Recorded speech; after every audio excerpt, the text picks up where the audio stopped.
Well met, adventurers! Villains and big bads tend to be like the main focus of many campaigns and like what the heroes or players are trying to defeat and make the realm safe again from. So what are the steps to make a very compelling and impactful villain into your campaign story? Well, let's find out. Let's get into this. So yes, it is I, Nathaniel Gomezian, shopkeeper and proprietor of Gaming Treasure Chest. In today's video, we are going to be going through 6 different steps that you can use in order to create the villain, big bad, BBEG, big bad guy or girl, depending on what you're doing with your campaign. These 6 steps / questions, because they are technically more questions, but you can use them as stepping stones in order to create your BBEG, can be taken in any order. So the order that I'm going to show you is the order that I use when I'm making a BBEG, but you can put these questions in any order that you want when you're writing down and coming up with your own villains. Just as long as you answer these questions or steps, you should be able to make a very impactful villain that you can throw at your players and have very good times with. So, let's get into the first one. So step 1 when coming up with your villain BBEG is, what is their goal?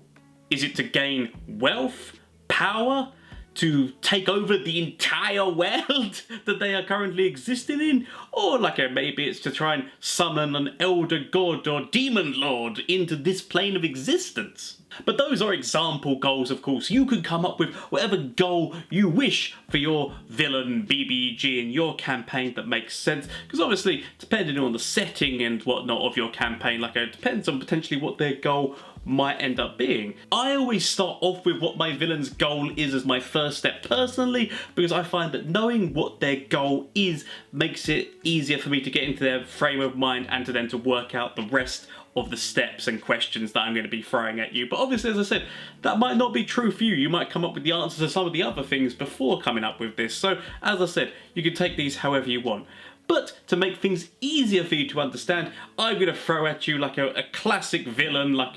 Thanos from the Marvel Cinematic Universe, and go through different steps with him so that hopefully that will help you be able to understand what I'm trying to put across to you here. And so if we're going to be going with what is Thanos' goal, if you're to boil it down to the basics, Thanos' goal is just to halve all life in the universe, all different beings and whatnot, halve all life in the universe, and that is what the basic plan is. But that leads us swiftly on to step 2 / question 2, which is, why is this their goal? Yes, why are they trying to achieve this? What is their motivation? Because in knowing their motivation, then that can help you again in creating and making your villain a little bit more like a 3D rather than a 2D villain of, yes, I'm evil, I just want to do evil things because, yeah, evil. So actually giving them motivation that can help with their drive. So maybe it was something in their backstory which has triggered them wanting to go down this path, and this is the route that they want to go down. So just as a few basic suggestions, who knows, maybe they started off in a very poor means and accommodations, like peasants kind of thing, and maybe their parents were forced to go into a war by a noble who basically he wanted to take over this bit of land, and so he roused his peasantry of which he had and forced them to fight, and that they died in the fight, and that this BBG as a child experienced this and understood what was going on, and so now hates the wealthy, hates the royalty kind of thing, and so he's going to be coming up with a plan to maybe try and kill all royalty and people of nobleness and such, because that is their basic motivation as to why this is happening. Maybe in a time of great despair where they thought that all was lost, this demon or elder god spoke to them and gave them strength and helped them out of a situation, and has helped them kind of along ever since. And so now they want to bring them into the realm because they've been promised great wealth or great power, and such will be bestowed upon them if they help this entity gain access into their plane of existence. And so therefore that is their motivation, because they feel like they owe this demon lord or whatever the hell, Eldritch god, their devotion, and will fight tooth and nail to make sure that they can bring them back into this world. And of course, if we're going to be throwing in Thanos as the example for all of these questions, I'm going to be going off of what is kind of like the film version of him rather than the comic book version, because I believe he has slightly different motivations in the comics. But if we're going to be going with the film, basically through his experiences of like growing up on Titan, he found that the planet was not able to cope as their population was growing and their resources were starting to deplenish. So Thanos pitched the idea of halving all of the population on Titan, which obviously they were not very happy about. But you can imagine that as he was slowly seeing his whole population slowly withering and dying, to the fact that obviously that they were running out of all their resources and whatnot, that forced him to, as he went into the universe, seeing this kind of similar thing happening on different planets of them slowly but surely their population growing and running out of the resources which help sustain them, because obviously then having to go more into space to try and find more resources, that he eventually found out that this is going to be a terrible problem and that like we need to stop this now, which is why he firmly believes that what he is doing is right, and therefore he is very much motivated because he believes that what he is doing is for the greater good, which is actually like a really great thing to use for villains in the first place. But yeah, the fact that he believes that and will not deviate from his plan, that is the motivation which is like hold it together, is that he's doing this for the betterment of everyone, is what makes him very three-dimensional and understandable as a villain, which like if you can make your players understand on some level what your villain is trying to do, like why they're trying to do it, then it makes them more of like an impactful villain, which really does hit the players and like they're definitely going to remember them. Anyway, let's go on to step 3. So step number 3 is, what is their plan to achieve that goal? Because let's face it, you've got to have a plan, because if you don't have a plan, then you plan to fail, or something along those lines. I can't remember how the saying goes. But anyway,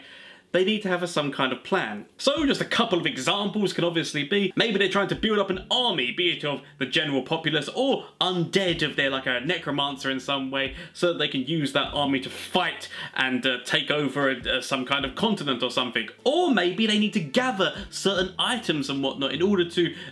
complete some kind of ritual that requires all these different things to make it happen, to bring this Eldritch Lord into their realm. Maybe they have to mine some particular metal ore or something in order to achieve what they're trying to do. Who knows? But of course, coming up with your BBEG's plan is important for one very specific reason, and that is that your players can stumble upon some of these plans as they're just going through the game, and that's what puts them onto the path of the BBEG. Because let's face it, in most campaigns it starts off with them like getting together, starting adventuring, and then they stumble into what is going on here. Now, as I said, you can have it that they stumble in straight away, because maybe you start off your campaign in a prison whereby all your players are imprisoned together and they've got to try and get out, but it turns out that they were imprisoned because they were taken by some kind of cult or something which is trying to use them as sacrifices in order to bring about something happening, and maybe the leader of the cult is the BBG, which then means like it kind of forces your players down that path if they want to try and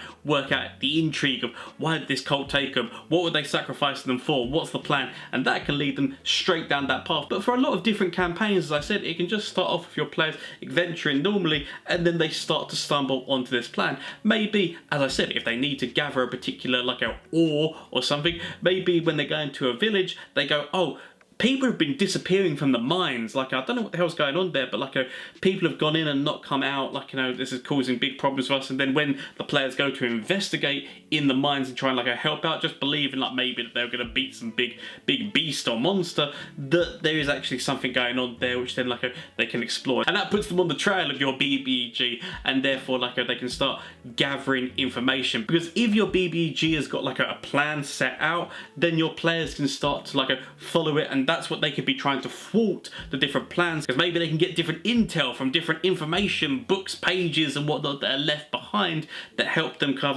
start to understand what the plan is, and they can start to try to prevent things from happening. As your BBEG is trying to go forth with their plan, the players are then trying to thwart that plan, and by understanding what it is gives them a kind of rough idea of, okay, right, we need to try and do this. Because that then makes it that your players are invested in, they're slowly unraveling what the actual main plot and plan is, but they can stop bits and pieces of it from happening, and obviously then your villain can be reactive to what the players are doing and try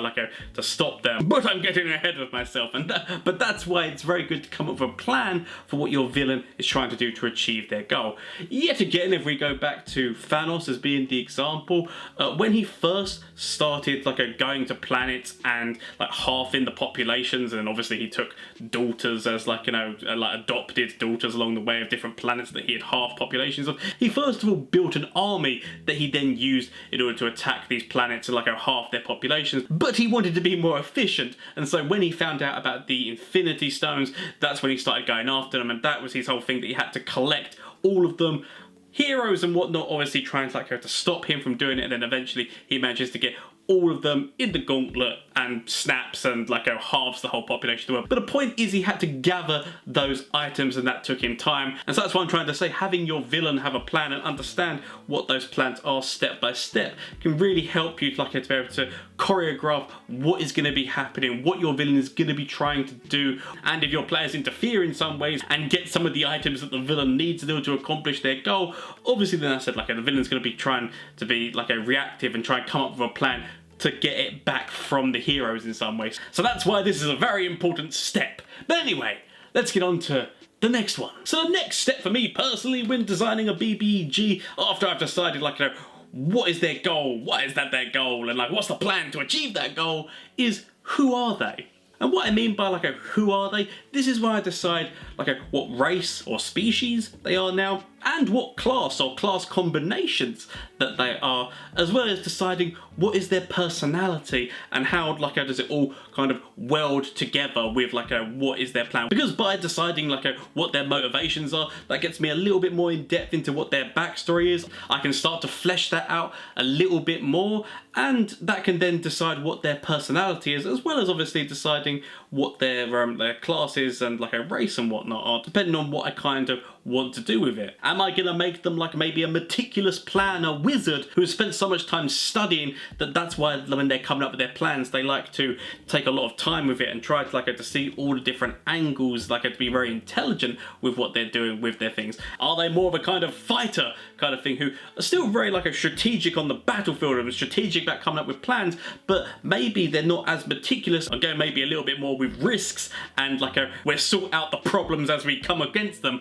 kind of personality, and a bit more tough and decisive? Maybe they've got a little bit of rogue in them and are more stealthy and try to keep under the radar with their plans, and obviously then the party start to uncover it slowly but surely. However you decide to go about this kind of step with your villain, it's very important, because knowing what their personality is and how their background and everything, this is where you culminate actually fully fleshing out who your villain is. What's good about this bit as well, when you're fleshing out your villain BBEG a lot more and going a little bit more into their backstory in terms of how they've got along this whole path, is that you could have different elements in the world, maybe people who know them, maybe their parents, maybe they were in a guild of some kind, and being able to throw that information at your players so that they can then go to this guild or try and find their parents, siblings, whoever, to try and find out more information about them and what's happened in their life. This can help yet again to give your players a better understanding and potentially start to understand the motivations behind your villain and whatnot like that. So that's why this is good as well, is that there's certain things that tie them more into the world that as I said, your players can then start to discover different bits and different aspects of them. So getting into step 5, what is their escape strategy? What I mean by this is when the party potentially stumbles into the BBG at some point in the campaign that's before the main kind of crescendo at the end of the actual full-on end game, what is their escape strategy to be able to escape from the party? Because let's face it, a lot of these villains and whatnot, you don't want them being killed halfway through what their plan is. There is always the chance that that could happen, but most of the time you want them to be able to escape, to then be able to re-strategize and come up with plans that then are going to be able to help them yet again achieve their goal. So what is the escape strategy? Is the plan going to be that maybe they cast darkness and that there's got like a trap door that they sneak down if they're like a kind of like a rogue stealth kind of character, or invisibility on themselves? Are they a magic user and just going to use like teleportation in order to escape, or to use the classic time stop to stop time and like in the couple of moments that they've got be able to come up with some escape plan, be it through teleportation or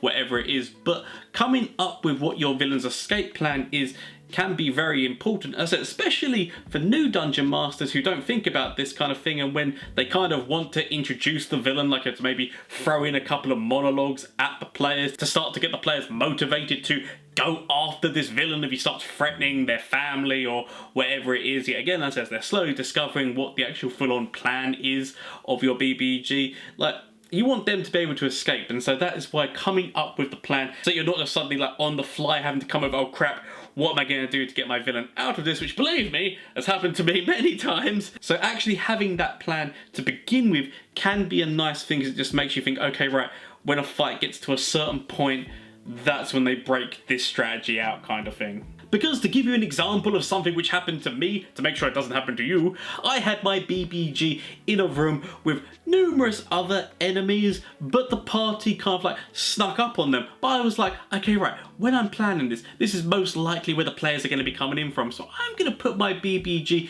in this spot, which would require my players to do a dash action in order to get to them, so they're not going to be able to get like, a couple of hits off first thing to start off with. Well, what I didn't realise is that my players had gone down the route of one of the sorcerers had decided to take haste and had also taken like twin spell kind of thing, and twin spelled haste on the barbarian and the fighter, to wit they both ran up to my BBG with the double movement speed that they had and unleashed a torrent of attacks on him, including the fighter then also being able to use their action surge, doing another couple of hits on him. And I will say, I had put my villain as having 200 health. Before it even got to their turn, they had taken 180 something damage, and so very near death's door. It was like, oh, this is too soon for them to die. Oh, and so I had to just go, he casts time stop, and then gets himself out of there. I was not planning on him actually having time stop ability yet,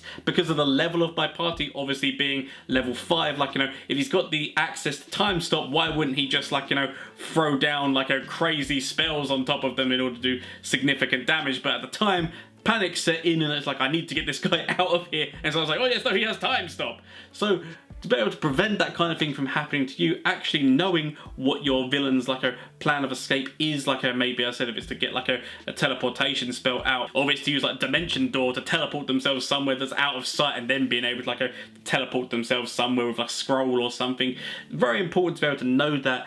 going into things, if you're going to be throwing like your villain in at different parts where like the party can interact with them, which I just always think is like a really fun thing to do, because it lets your party start to understand the villain. The more they come in contact with them, it gives them more motivation to be hunting them, and it also like lets them like know that villain a little bit more on a personal level. And so that's why I like having that kind of thing. But I said, knowing how they're going to get the hell out of there,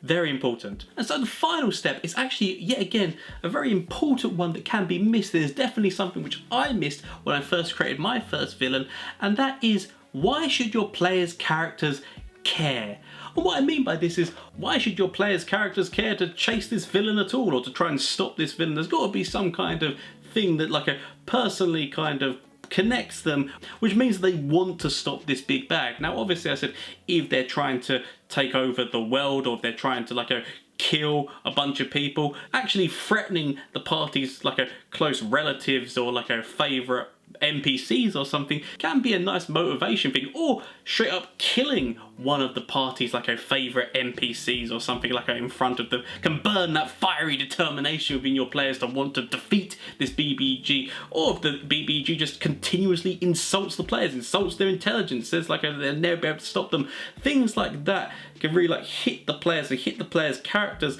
And make them want to. There's the motivation to want to stop this player. But having some kind of tie, be it personal or something along those lines, can be a very good factor, and like can really wrap the players in a lot more. Like obviously you don't have to do it. It depends on what your players' characters are like. But for one of the campaigns that I was a part of, our DM actually made the BBEG my character's brother, like long lost brother who he thought like has gone, and obviously that connected my character like straight to the BBEG, and like because he was a cleric, he number one wanted to stop him because what he wanted to do is like cause war and create devastation in the world. And obviously my player as a cleric wanted to stop that from happening because like he wanted like to restore peace to the world. But also there was that motivation of he didn't exactly want to kill him, he wanted to try to help his brother, bring him back from the brink of darkness, in a manner of speaking. So that was like a really amazing way to get my character like fully invested in stopping this BBEG. But you don't have to go down that line of making it like a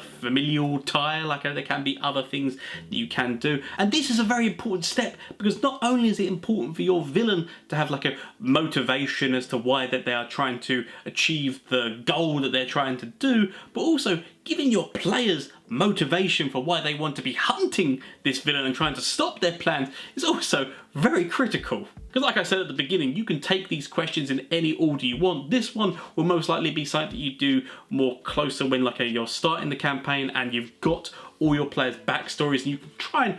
weave in and work out, okay, how am I going to put this villain so that he kind of fits in slightly with people's backstories. Maybe somewhere in your character's backstories, like their village was attacked or whatnot, you can have it be that the BBEG was a part of that, like maybe he was the leader of the group which was part of that. Or maybe if it's like a rogue with one of those edgy backstories of being on the streets, maybe the BBEG taught them their ways on the streets and whatnot like that, but then when they got caught by the guards or whatnot, betrayed the player and basically made them go to jail instead of them. And so now that obviously like that connects that player with like, I want to get revenge on that guy who made me go to jail kind of thing, and like hunt him down and defeat him. Like different things like that you can try and weave in. Once you know your players' backstories, like you can try and weave the BBG's like plot into as many of them as you can. You might not be able to hit all of them, but if you can weave it into like a couple of them, that'd be great, as it then makes them kind of like connected in this we must stop this BBEG from whatever the hell their plan is. So just giving that personal motivation. But those are just my 6 steps of how to make a very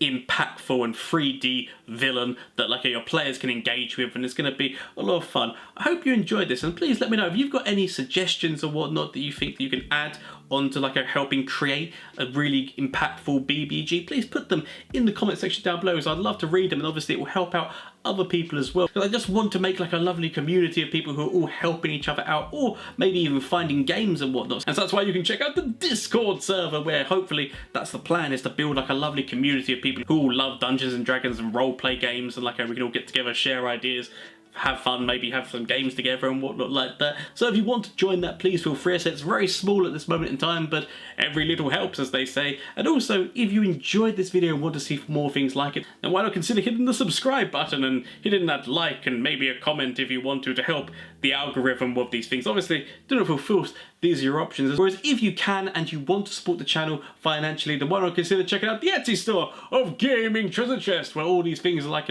D&D related dice holders, dice rollers and such that I have 3D designed myself and I will print and send to you. But as I said, do not feel forced. Those are just your options. Thank you so much for watching. Honestly, it really means a lot to me, like especially like the views I've been getting on some of my videos. Thank you a lot. Hope you enjoy your day. Until next time, goodbye.